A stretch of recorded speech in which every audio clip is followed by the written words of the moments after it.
Yeah, good morning, afternoon, evening, wherever you are, and welcome to the latest edition of Freethought Hour.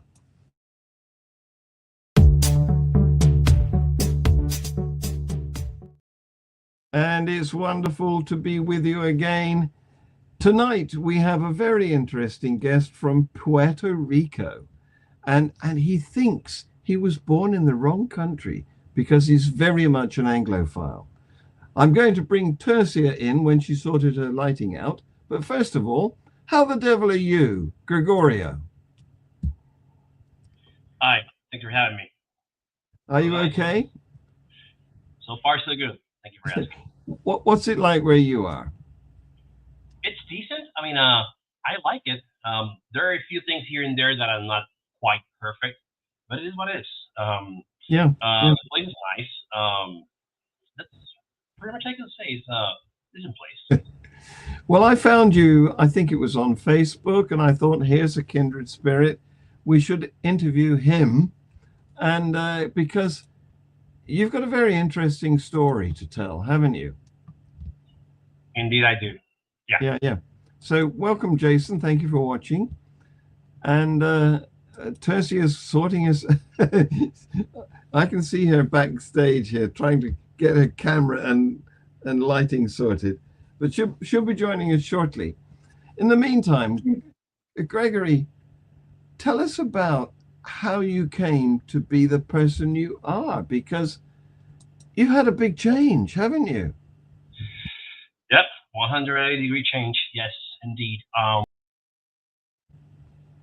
Like every young fellow in the church, I attended church since I was 18. I'm 49 now, and I spent most of my young years attending church, listening to the same message that pretty much everybody's used to, the Yeah, gospel of Jesus and the light. yeah, yeah. And I started reading my Bible, and I kind of liked it back in the day. I decided that I wanted to go a bit further, so I became a minister about 12, 13, 14 years ago, more or less, give or take. And when that happened, I was moving to the field of what we can call apologists. Pretty much defending the gospel with the Yeah. truth.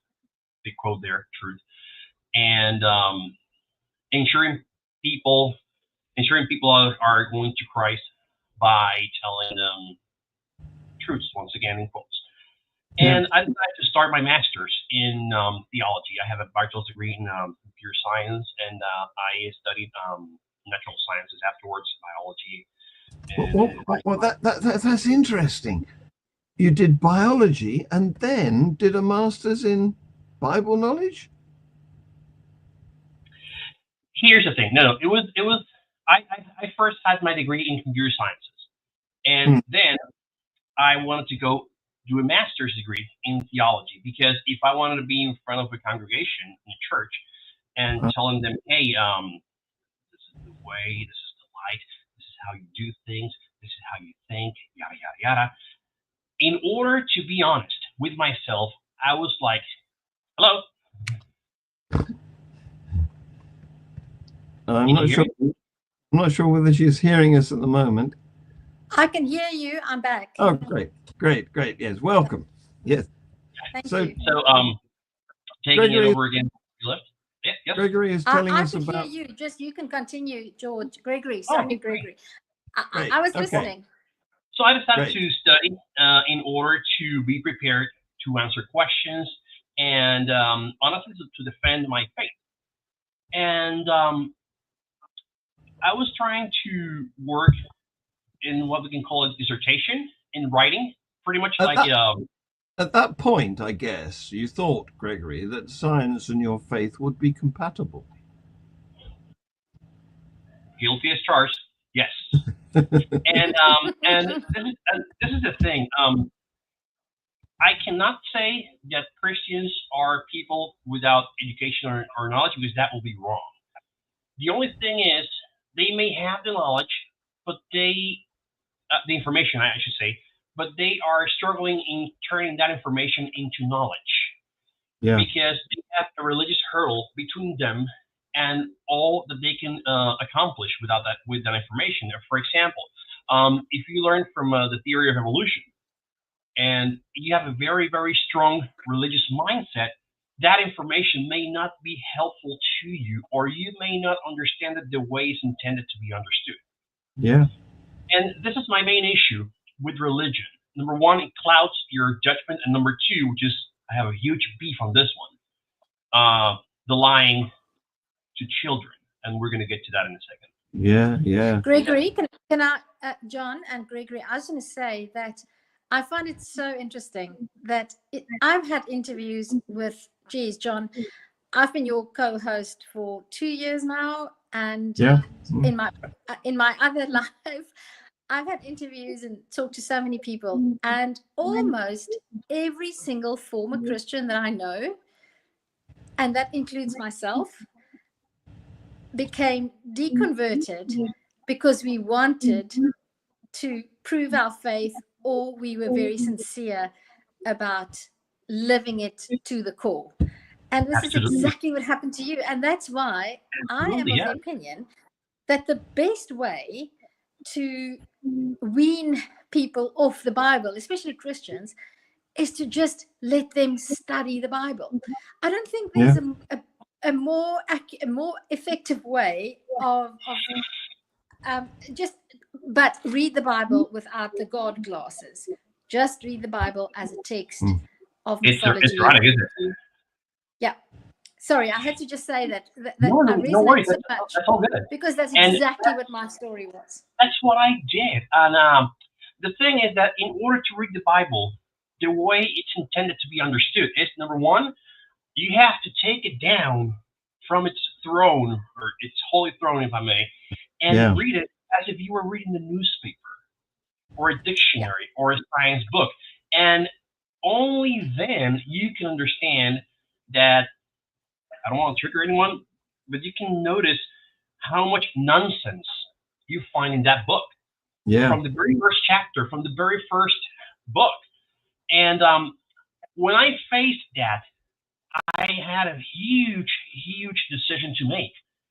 So, do I remain Christian, or do I remain honest? Yeah. It's possible to be both.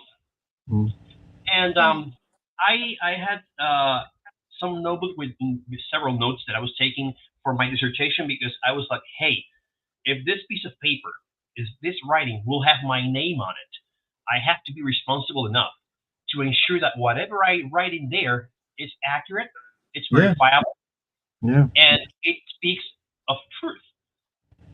And the further I went into getting sources for the document, the further I noticed that the only reason that the reason of my beliefs were the Bible itself. And I was like, okay, there has to be something that I'm missing. I'm missing the big picture, maybe. I don't know. Yeah. And then I did what I encourage many Christians to do. Write your questions down. Write tough questions. It's not and questions that demand an answer. Not just, hey, is God real? No. Nothing to do with that. The very first question I asked myself was, okay, so the ark, Noah's Ark, Genesis chapter 6. So the ark was built pretty much in what we can call today Turkey, in that area. How in the blue blazes did the penguins get there if they can't fly? It's a miracle. I mean, it's funny, but it's a real question. I mean, yes, it is. You have kangaroos and koalas in Australia. Exactly. How did they get there? Polar bears. They weren't known about, of course, when the Bible was written. Australia hadn't been discovered. Kangaroos. They didn't even know it existed. Yes, exactly. And that's the point. And those questions may sound funny at first, but for me, those questions were life-changing. Okay, the ark was being used for about a year or so. The stories from Genesis chapter 6 to chapter 9. Okay, besides termites, which had plenty to eat, what did the animals eat for 1 year? Yeah. Not only that, the story tells us that the ark had one window. One And, window. and once God closed that door, all right, how did they get rid of the animal waste? And Yes. how did they get oxygen to breathe inside the ark once the flood started? And Well, you've just educated me because I wasn't raised as a fervent Christian. yeah, I was exposed to Christianity when I went to school, but I wasn't, indoctrinated. well, And that's good. I didn't know that the ark only had one window. Indeed, only one window. That's what the book says. Not only that, Yep. if the ark was built around Turkey or in Turkey, Yeah. the ark was made of wood. Yep. That, Where that's that's they why get that wood from? that's why termites had a lot to eat. Indeed, that's the only animal that had plenty to eat. What did they feed the lions with? I mean, the lions may have plenty Gregory, to eat. I want to ask, you are in Puerto Rico. Is that where you That is grew up? correct. Yeah, And I the was reason born I'm and raised asking here. that is, did you grow up Roman Catholic? No, Protestant. That is, am I just biased to think that that's quite unusual that you grew up Protestant in Puerto Rico? No, it's not biased at all. It's a good question because the dominant religion in here, I think about 79% roughly of the Christians in here are Catholic. Yeah. So it's That's a very good, so. very good assumption. That's why Yeah. I'm asking. Yeah. Which brand of Protestantism would you say? And I'm asking that also. I always No have worries. an agenda. Baptist. I Baptist. also, so Ah. I'm in South Africa. I don't know if you know that, and I am of Dutch descent, and so I'm a Calvinist. So would you say that you grew up in Calvinist? Okay. 100%. And do you know how?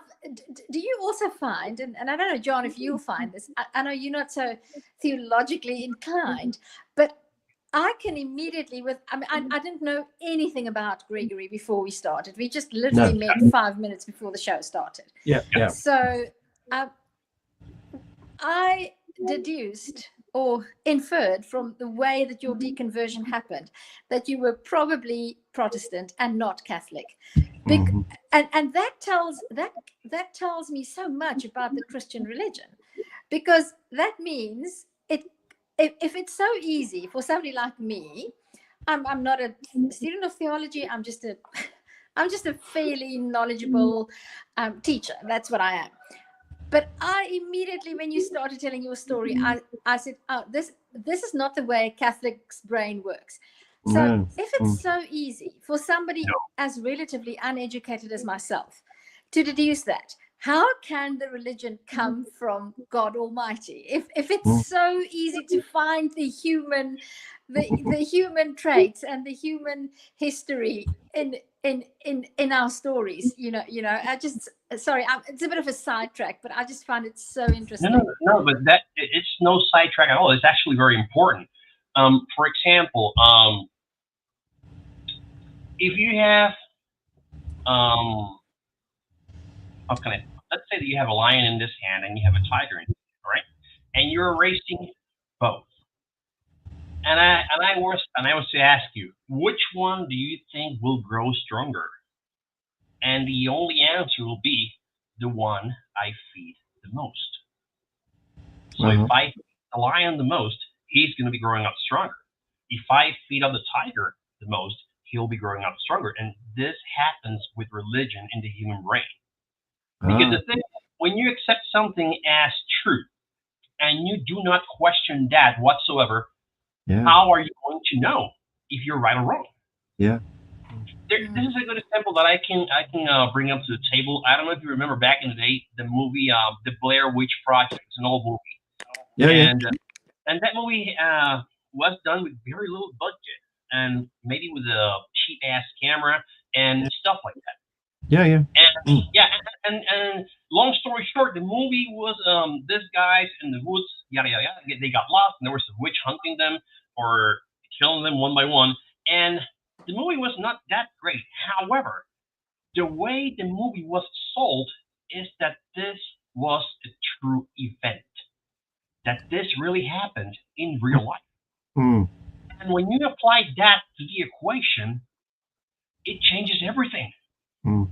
Because I didn't go to the theater to watch a movie. I went to a theater to witness something that actually happened. And if I Ah. am not careful, it can happen to me as well. Mm-hmm. Do you see where I'm going through with this? Yeah, yeah. Do you When know, you I have strong opinions about movie theaters. I think they should have a big sign above the door that says, "It's not real." and that is precisely my point. When I was a young man, I was about what 17, 16 at the time, more or less, give or take. And it was featured as real events. Mm. My mind went to the theater ready to witness true events, and since they didn't use special effects, they didn't use nothing out of the ordinary. It made that pill easy to swallow. Mm. Now, what does this have to do with religion? It's very simple. My dad died during the pandemic in the year 2020. Ah, sorry. All four of my Yeah. grandparents were gone as well, and Mm. I understand that every living being, humans as well, we're no Yeah. exception. Mm. It dies eventually, and death is a natural part of life. Yeah. Yeah. However, religion gives me the option of being reunited with my loved ones in the afterlife. And in fairness, who wouldn't want to be reunited with Yeah. It's very tempting. Yeah. Mm. it, it is, and there is no concrete scientific answers when it comes to the afterlife yet. Yet. Well. In the absence of any evidence for the existence of an afterlife, the Mhm. skeptical position to be in is there isn't one. My position on that, pretty much on the same page. My position on that, my personal position is very simple. I don't know. And as of today, I have no ways of knowing it. That does not mean that I will not learn it tomorrow. Indeed. And this is a big one. If you're willing to embrace the I don't know mentality, you are getting your brain ready to learn, Yeah. Mm. and you're getting your brain ready to evaluate options that can come that you can consider. For Yeah. example, like you said, maybe there isn't one. Religious people tell you, no, no, there is one, depending on which flavor of Christianity you want to follow. It can be either in purgatory, in heaven, in hell. It can be either annihilation. It can be you can be reborn as the religions from the Indians, and then reach a Reincarnation. nirvana state. Yeah. Yeah. Thank you, appreciate it. Reincarnation, and there are many, many, many different hypotheses, if I'm going to use that word. Yeah. Yeah. Uh, Yeah. There are lots of different sorts of ideas of an yes, afterlife. It can be however, yes, reincarnation means you can come back as something else. Resurrection means you come back as you. And there are other variants on that theme as well. yes. But And it's this all is why religion is false. so strong. This is why religion is so strong because in order to counter some of the nonsense that you can read in that book, you need a particular level of knowledge of natural science. A very basic level. You don't have to be a doctor in biology. A very basic level will do. However, not everybody has that very basic level. But we all have human feelings. We all hurt. We all miss our loved ones. And regardless of your educational level, if you lose a parent or grandparent or whatever, sister or son, whatever, you hurt and your brain hurts and you long that connection once again, regardless of how your education level is. Sure, sure, sure. But if someone tells if someone tells you that this almighty magic imaginary friend created everything, if you don't have knowledge in geology, history, if you don't know how um, basic chemistry works, Yeah. you're gonna buy it. Yeah, yeah, And yeah. educate your children with that in mind. Yeah, You don't learn in the future. That's the worst thing, indoctrinating children Yes. with nonsense, with things that are not facts. And these people who come up with ideas that they would like to be true, I call that wishful thinking ianity.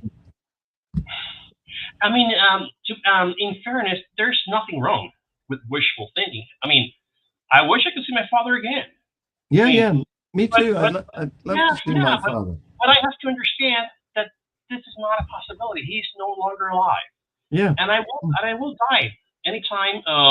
Maybe tomorrow, maybe in 50 years. I don't know. This is part of life. And Mm, when this happens, well, my daughters may miss me, my wife will miss me. But mm. the thing is that this is a natural part of life. And Yeah, when you raise children, telling them, "Hey, Daddy is no longer here. He's watching you from above. yeah. He's watching you from heaven. How do you know if he's in heaven or not?" It's so But they spooky. tell the children, Yeah, yeah, and they believe it. yeah, And this is why I'm big on this. They believe it. I believed it. yeah. And Mm. the belief of a relative in heaven is not that harmful as it is the fear of hell.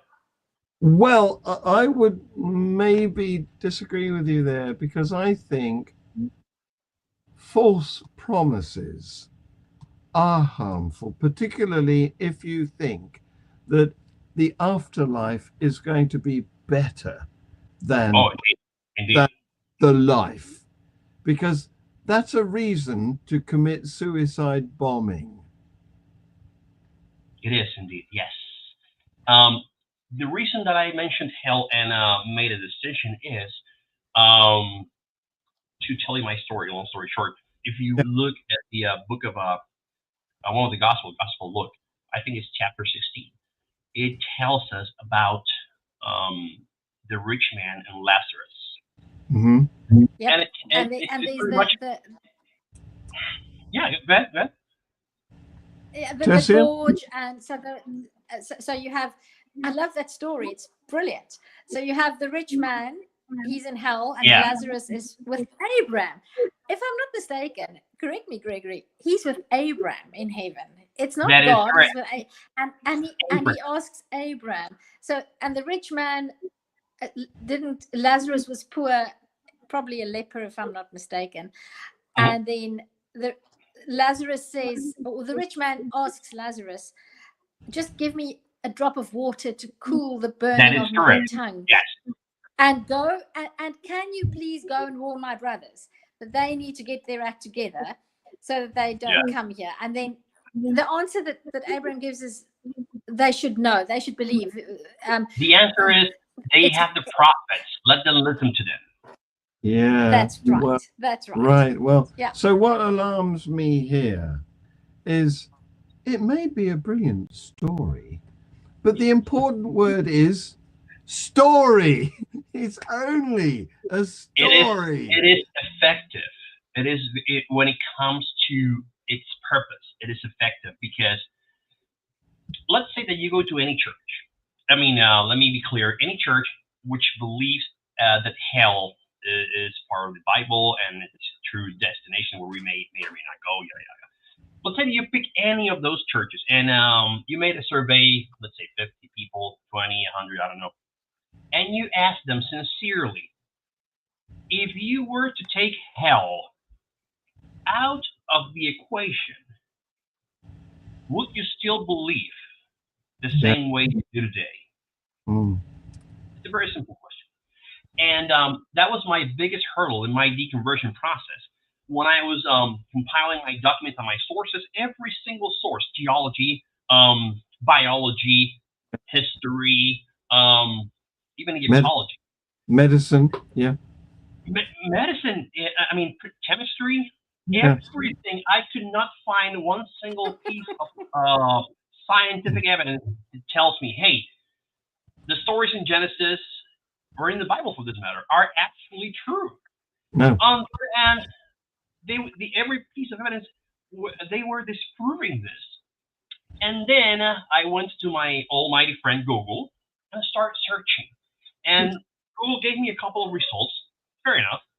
But every single one of those results were either from churches or from Christian ministries, and I clicked on them deliberately, purposefully, and when I read through, their references were the Bible itself. So the Bible is evidence for the Bible. You know what I mean? Yes, indeed. Circular reasoning. And when I faced that literally gave me the creeps, because I was a religious bigot for a couple of years with my daughters, and they had to pay the price of my ignorance and stupidity. Oh. And yes, hey, Daddy, let's go to the beach. No, we have Bible study. Hey, Daddy, let's go out. No, we have to go to church. Oh. Hey, Daddy, no, I have to rehearse for the music ministry. I have to prepare for Bible studies. You name it. I am guilty of all.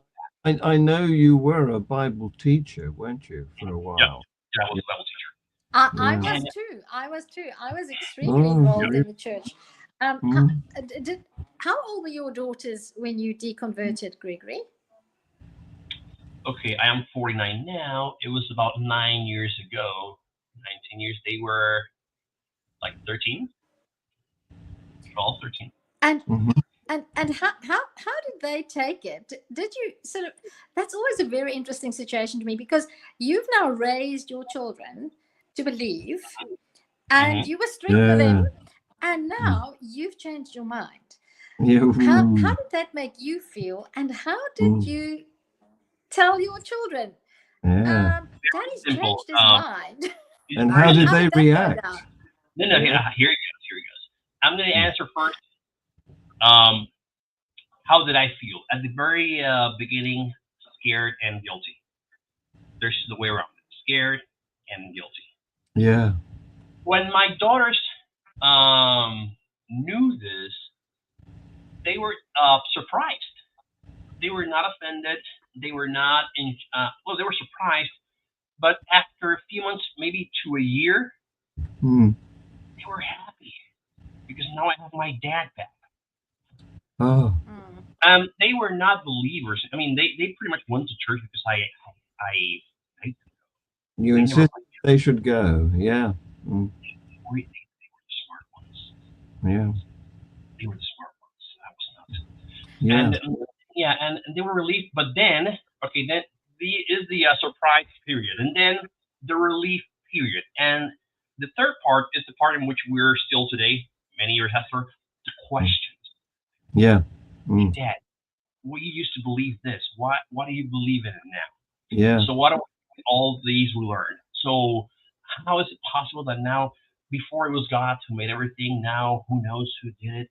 And the questions are endless, and I love those questions, because those questions really make me look further and understand the world as it is, as we live. And the best part is, this happened once, but they were like, hey, there's this guy, Jehovah's Witness, and it's all over us. Really? Can I have a chat with this guy? And I have people in my work telling me the same thing, because in here, religion is the thing. In Puerto Rico, religion is really a thing. It's not like in Europe. In here, I can say that about maybe 92 to 94% of the island is religious. Yeah. So we're a small minority here, and they all believe, like I told her. And it's Christianity, isn't it? Yes, most of it is Christianity, and mostly Catholics. Mostly Catholics. And it's really rough to swim against the current in here, because I don't know if you've noticed the group that we're at, Evolution versus Creation. I usually tell them, hey, this is not the way it is. This is the way it was. And I noticed the trend is, the less they know, the louder they speak. Yeah. There's a saying. The louder they speak. Dunning-Kruger effect. Yeah. It's untrue. There's a saying, isn't there, about the empty drum sounds the loudest. It is. And Mm. I have taken Can I just? Okay, sure. I just want to come in here, and I want, so the context within which I'm saying this is, John, I know what you mean when you say the empty drum makes the loudest noise. Yeah. I just want to throw a word of caution, perhaps, so that because lately I'm often in myself, it's as if the longer I'm deconverted, the more empathy I have with people who still believe. And I am very, yes, because, you know, as John knows, Greg doesn't know this, but I am convinced we don't have free will. I'm convinced that we are the product of internal and external and biological factors that determine how we respond. And I am more and more fascinated by how the human mind works. And I'm just a little bit nervous that when we make statements like the empty drums make the loudest noise, that we seem to, and often it's not intended like that, but words matter, that we make religious people as if they're stupid, which is not true. I was religious, and I don't think I'm stupid, and I certainly didn't get more intelligent now that I'm no longer religious. It's not true at all. And I'll repeat that what I said. What I said was usually the person who knows the least is the one who speaks louder. Let me give you an example. Let me give you an example. Do we have anyone in here that believes that 2 + 2 = 17? I don't think we have. No, right? But let's say that we have this guy on social media who believes wholeheartedly that 2 + 2 = 17. We can go like, hey, it's 4. There's no way it's 4. And you can even use 4 oranges as an example, or 4 pencils. But this guy is going to yell, maybe call names, then bring YouTube videos of people justifying that 2 + 2 is 17, and then bringing some other testimony that he has and personal experiences, and bringing all of this to the table to try to prove that 2 + 2 is not 4. And I am not saying that they're dumb in any way, shape, or form. What I'm saying is that usually they are the loudest.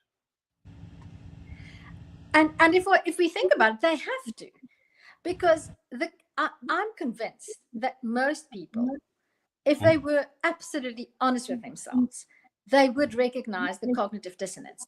And the reason they have to shout louder and louder and louder that 2 + 2 = 17 is because they have invested so much of their identity in the belief that 2 + 2 is 17, that for them to acknowledge, oh yeah, maybe it's not 17, they in their minds, they risk losing their entire identity. And I think as atheists and non-believers, in our communication, we might reach more people and I don't know, we can't say to people, listen, I know that your identity is invested in what you believe, but we have to keep that in mind. And sort of that's why they're shouting so loudly, because it's almost as if they're going, I can't, because they don't want to hear, because and that's where the shouting loudly comes from. And that's the part, Greg, that I find so fascinating about people like you and I and others like us who used to believe. What fascinates me is what enabled me, what enabled you, and last week you spoke to Jaco Gericke, we've had Tim Mills on, Daron Telamar, there's so many people. What is the difference? What do you think, Gregory, and made it possible for you to almost give up a part of your identity? How did you build that new identity? And And for some people, that is a really, really painful and traumatic experience. It is. How did you find that? I'm going to tell you how I find it very easily. When I was working with my dissertation, so to speak, I wanted to utilize sources other than the Bible. Yes, the Bible will be the main source. We get that. But I want to use geology books, history books, science books, many sources that I can go ahead and quote and ensure that my writings were accurate. Yeah. Then while searching, I saw this other podcast that had 4 people in it, and one of them was literally mocking everything I was standing for. Yeah. The Bible is a lie. Fairy tale for grown-ups. There's no way this happened. And the more he was doing that, the more I felt the need to go head and head against this guy. Yeah. I am a debater. And I was researching to challenge this guy to a debate and prove him wrong of his ways. Yeah. And every single textbook I pulled, every single reference, every single article was proving him right and was proving me wrong. His name is Aaron Rock. Oh, right. Aaron. Yeah. Oh, Gregory, do you know that I've met Aaron? I actually did an interview with him some years ago. We both know Aaron. One of the biggest reasons I am an atheist is because of Aaron Rock. And my goal in my mind, in my head, was, you know what? I will debate this guy with all I have, not to beat him, but to humiliate him. That's my goal. Good luck with that. But on the other, remember, I was Christian. I thought. Yeah. I would love to have seen that debate. It will never happen because in order for me to debate something, I have to be extra sure that I'm debating facts. Yeah. That facts are on my side. And the more I looked, the more I was like, this guy is right. I don't like him, but he's right. Yes. And then I took another sheet of questions to my college professor from the theology seminar. Yeah. I need to know the answers to this. I need to know why is this person stating this when we know that? Several questions. And I could tell that this guy's brain was into theology, but 0% in biology, geology, or any natural science whatsoever. And he tapped my shoulder. When God doesn't make sense to you, you have to believe it by faith. Why? That was the end for me. Yeah. Can you repeat that? I didn't catch that. He said when God's not making sense to you, you have to believe him by faith. Yeah. Okay. Yeah. So that was it for me. That was I'm going to tell Aaron that you're one of his converts. He'll be very pleased. And by the way, you can tell him that my goal was to humiliate him in a debate. Yeah. I was astonished as how can someone being so smart and so dumb at the same time as to propose the idea that God is not real. You know what I mean? You got Israel, you got Abraham, Jacob. Yeah. And when that happened, when I reached that point, it was horrible for me. I bet. Yeah. I had nightmares every other night. Really? I had literally nightmares because when you're raised with the fear of hell, and you know that if you turn your back to Jesus or whatever, you're going to go to hell. Oh, shit. And I was having nightmares. I was waking up sweating all over. Oh. And I had to talk to people. Hey, I am actually afraid. I know that my clock is ticking, and immortality is not a thing for me. But when I die, there's already a hotel room with my name on it in hell waiting for me. Ooh. And I spent about 2 or 3 years in that deconversion stage, if I may. And it was really difficult Oh, It was in that time that I prayed the hardest in my life. It was in really? that time that Yeah. I read the Bible the most. It was in Yeah. that time that I was reaching out to pastors and seminar Yeah. teachers with questions.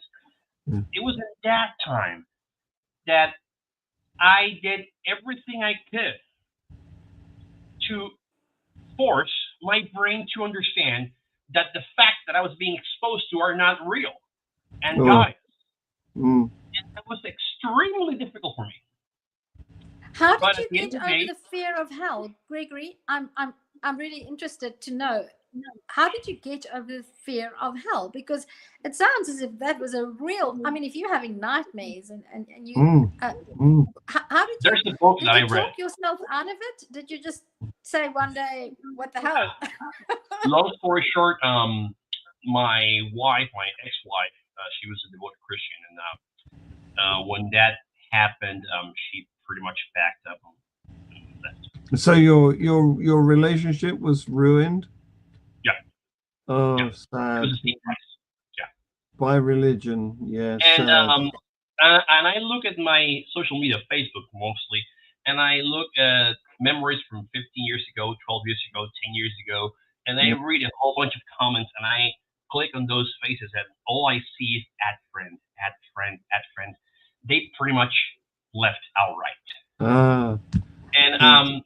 it was not unexpected, but it's really rough. It's a hard pill to swallow because we see that love thy neighbor has conditions. Yeah. Mm. Maybe you love thy neighbor if they believe the same way you do, Yeah, yeah, yeah. Mm. and that's a big one. Mm. And I overcame the fear by talking to people, by understanding more of the natural world, by understanding that we do not have an immortal soul as you're led to believe. Yeah, yeah. And I appeared in a podcast of a guy named Seth Andrews. All right. Oh, I Yes, love Seth. Seth Andrews. Yeah. Yes, and that was Mm. the exact topic. And he gave me a few hints here and there regarding, I mean, you know, maybe Darth Vader is not real, Barbie is not real, maybe the Cookie Monster isn't real. Why do you think Spider-Man. it's real? The Yeah. Boogeyman is not real. Yeah. So it kind of helped me ease, and the only right answer that I can tell you right now is number one, time, and number two, a better understanding that I was not receiving because of myself. This is nobody else's fault. It's my fault. It's no Yeah. one else. Mm. So when I start to understand science and biology as it is, Mm. as it studied, understood, demonstrated, and the like, fear slowly but steadily started to wane. Yeah.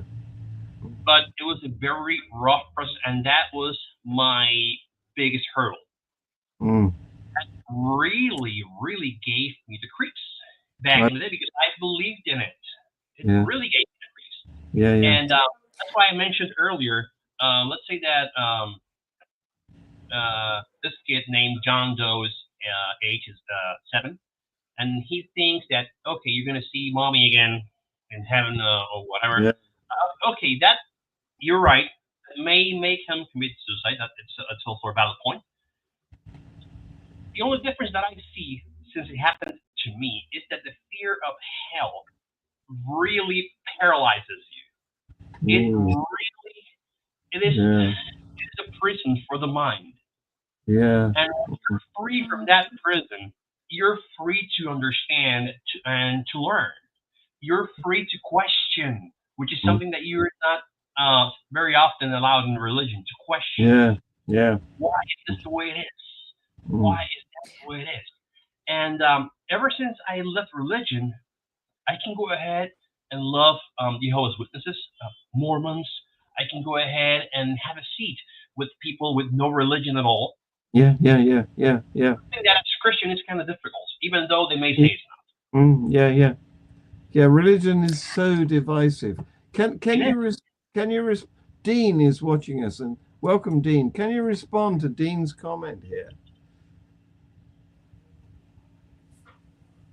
Why do those who claim reincarnation always remember the lives they lived as princes and wealthy merchants?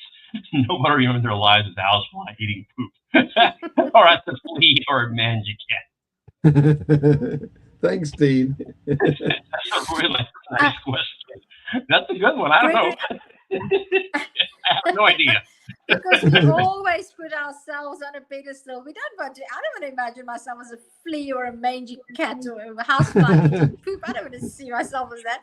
I want to ask you, Gregory, what is your opinion about atheist activism? It is needed. It is desperately needed, because this kind of activity lets the world know, hey, this is out there. There is life beneath the pages of the Bible. Mm. And the thing is that sometimes when you're a Bible trumper and you're a Bible defender and you see these manifestations, it can spark curiosity. And if you're honest enough, ask, hey, what's this all about? You're a rebel. You want to sin. You want to disobey God. And then you have a one-on-one conversation like I had back in the day. And they tell you, hey, we do not believe in this because we understand this. Some of us say we don't believe in religion because we believe in science, and that's not a correct statement. We do not believe in religion because we understand science. Yeah. Which is not the same. You don't need to believe in science. No, indeed. We accept it. We find with accepting. I always. Yeah. John will know that I'm a stickler for using the right words, and Yeah. I always like to say I don't believe in science. No. I accept the evidence. I don't have to believe it. No. It's simply a question of, do I accept the evidence? If the evidence is good enough, then I have to accept it. It's not a matter of believing it or not. You don't need to believe something if the evidence is sufficient. I want to ask you another question, Gregory. What do you think atheists do wrong in communicating with believers? Ooh. What do you think we need to improve? My answer is the following. And in this case, I'm going to point the finger this way, like this. And I'm going to tell you what we do wrong. Number one, we need to be more tolerant with the religious people, because there, in my opinion, there's two kinds of believers: the victims and the liars. Ooh. The ratio is about 90% to 10%. 90% victims, 10% liars. The liars are the ones who know that religion is a scam, but they prey on the fear of the 90%. Yeah. I was part of the 90%. And for a few months, so to speak, I was part of the 10% when I was an atheist and still attending church. Yeah. And so the very first thing that I think that we as atheists do wrong is, number one, we are not tolerating them. And in my case, I used to be one of them. So I have no excuse. Number two is understand that their level of knowledge, regardless of how high it is limited by their belief. Yeah. And that's a big one, because we have Christian scientists. We do. They're a minority, but we have them. We have Christian biologists. We have Christian chemists. James Stewart, for example. Yeah. And they're devoted Christians. How can they be a scientist and a Christian at the same time? The answer is simple. Religion is limiting their understanding. And until they do this, it'll be really rough for them to understand anything you say. And we see that on social media every day. And it's really hard to replace your conviction when it came to you by faith and utilizing reason. It is very difficult. It's not impossible, but it's very difficult. Yeah. Wrong. Understand that they are limited in that way. So James Tour, and another example would be Francis Collins, a biologist who still believes in humanity. These people, I'm just dumbfounded with the reason that they've got another compartment in their brain They go into the laboratory and they look at evidence and they accept it. And then they get out of their laboratory, they go into the church and they don't need any evidence. For some reason, that's not necessary anymore. So John, I'm so glad you bring that up. If you could, there's a recent conversation that Alex O'Connor had with Francis Collins. Yeah. If you could post that link in the chat, I would really appreciate it, because my next question for Greg, and what you said just now, I listened to that and I was astounded by the way in which somebody as brilliant as Francis Collins, you can hear how his brain sort of, he can't, certain things he just can't go there, and I think it's his belief that disables him. But what I want to ask Gregory next is linked to who is your current favorite atheist activist or favorite YouTuber? I will say mine at the moment is Alex O'Connor. I think he's doing so who's yours, Gregory? I have quite a few, actually. When it comes to science and understanding, Aaron Roth, hands down. Yeah. When it comes to empathy and understanding of the relationship that we as atheists must maintain with Christians, I have two in that spot. I have Seth Andrews, and I also have Cosmic Skeptic. Yeah, that's Alex. Alex O'Connor. Oh, that's Alex. There you go. Thank you. When it comes to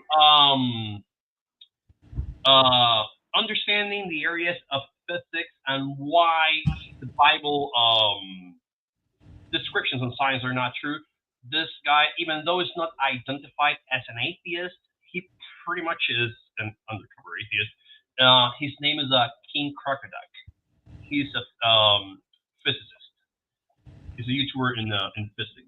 Last but not least, when it comes to, for example, current event trends, Christians, scammers, apologists.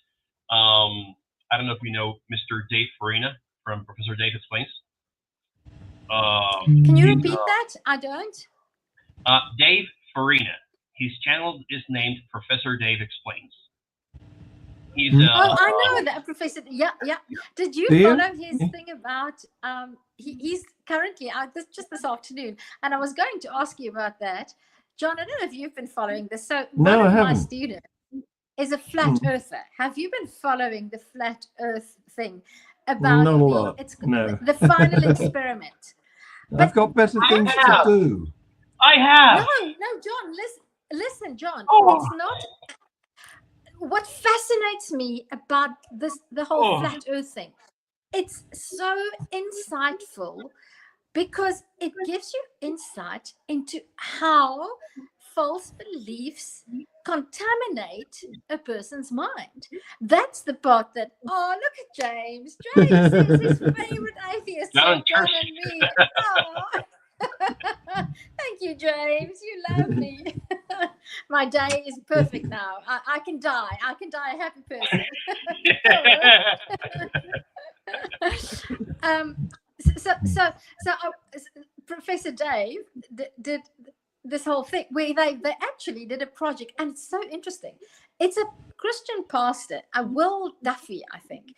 Towards the end of last year, he did a challenge. He actually took 2 flat earthers to Antarctica to show them that there's 24 hours. 24-hour sun.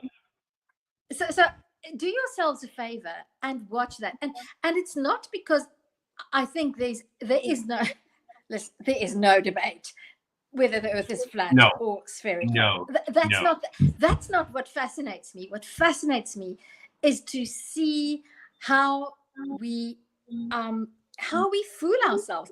And to me, I always say to myself when I watch these things about the flat Earth, I'm fine. But there might be other things. I'm as human as somebody who believes in a flat Earth. I might be less susceptible, just like somebody with a weakened immune system is more susceptible to infections than I am with a normal immune system. But I'm still susceptible to deadly infections. And that is, I'm just myth vision. I love myth vision. I don't know Bridge the Divide. I'm not familiar with that. I just maybe can say also the Bart Ehrman show. What is it called? It's Bart Ehrman, Misquoting Jesus. That's also very good. But back to the flat earth. It's amazing to see how these flat earthers respond to time-lapse videos of the sun not setting They have over quite Antarctica. an imagination. Yeah. And Yeah, well, there's actually thousands. Yeah, Go I on, was John. going to say that thousands of years ago, the Greek Eratosthenes worked out that the world is a globe. With math. Yeah. Yeah, And yeah, simple yeah. shadows. Yeah, Math and simple shadows. Yeah, exactly. I don't know why the flat earthers today haven't learned that yet. But that's also, and at the 5-minute mark, things are just getting interesting. It always bloody happens. But I don't know how many of you know, because I actually personally know a person that I'm very fond of, one of my students who is a fervent flat earther, and we've had many conversations about this. And I find it very stimulating, because to have a conversation without being condescending and dismissive, that to me is a challenge, and that's why I enjoy having those conversations. But then I started reading a little bit about the Flat Earth Society and where it comes from, and what I found really interesting, and that is what maybe I would like to be a takeaway from this conversation. I never knew that the scientist who was a formidable mathematician and a scientist in the 16th century, he gave us the parallax fault. I think he was Dutch, Parallax, that was his surname. And he was such a firm believer in science, but science that you must be able to observe it with your own eyes. He believed that the earth was flat. He conducted an experiment. He found an 8-kilometer long canal in the Netherlands, and his mathematical models from that, he deduced that if he sailed the little ship on this 8-kilometer canal, he should be able to see it going over the horizon and see the curvature. But he made a mistake in his calculations, and he couldn't see the curvature, and that convinced him, based on his scientific belief, that you have to see it with your own eyes to believe it, that the earth is possibly not round. Google it. There's many things out there that we can go ahead and quote. For example, is there a way for us to see dark energy? Is there a way to see a virus within your eyes? Well, absolutely not. But yeah, what's interesting to me is that science, so we have to get to that point where we have to trust evidence that we observe indirectly. And that's what makes this whole thing about the flat earth so interesting to me, because it drills down to how we conduct science and what our views on science are. And that was just me talking about something that I find really interesting. Indirect evidence is perfectly good evidence. Yeah. But the Dutch guy's experiment wasn't accurate enough. 8 kilometers is insufficient to show the curvature of a 25,000 mile diameter Earth. Anyway, we're running out of time here, I'm afraid. And I've got lots of other things I could say. For example, Alex O'Connor wrote the foreword for one of my books some years ago. And I'm hoping to get him. He was at the Hitchmas event. Yes, he was present at the recent Hitchmas event. And I'm hoping to get him and Douglas Murray on stage at our next event, which may be the one that's scheduled for June in London at the Tabernacle. So I'm working on John, that. That is not what I want to hear. I want to hear that you're going to get them on Freethought Hour so that I can also engage with them from deepest, darkest Africa. That is what I would like to hear. Well, yeah, that's more. You got another point. that's more difficult because, you know, one of the reasons that I can lure them to actual live events is because they can sign books and earn royalties. And that's a bit more difficult on video shows, but I'm working on that. John, you underestimate us. You should just tell them that when they come onto Freethought Hour, they can have the opportunity to engage with me for an hour. I mean, bloody hell. Greg, Well, isn't that true? Yeah, you may think that'll persuade them, but I don't see you in the list of AAA celebrities, I'm afraid, Tercia. Not yet, okay? Yet. Yeah, okay. Let's raise the word yet. Yes, indeed. Yeah, okay. Yeah. Working on it. Work in progress. Yeah. So next week we will have an equally great chat show with another guest whose name escapes me at the moment, but I will be making a poster to promote him during the week. So look out for Freethought Hour in future. Gregory, thank you very much. Tercia, thank you very much. Thank you. And Thanks for having me. let me see if I can find the right outro. Yeah, here it is. Say goodbye. Say thank you to the viewers.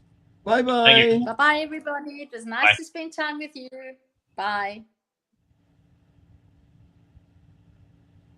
Oh, I spelt the name wrong. No worries. It's okay. It happens. Yes. Thank you so much, Gregory. It was wonderful.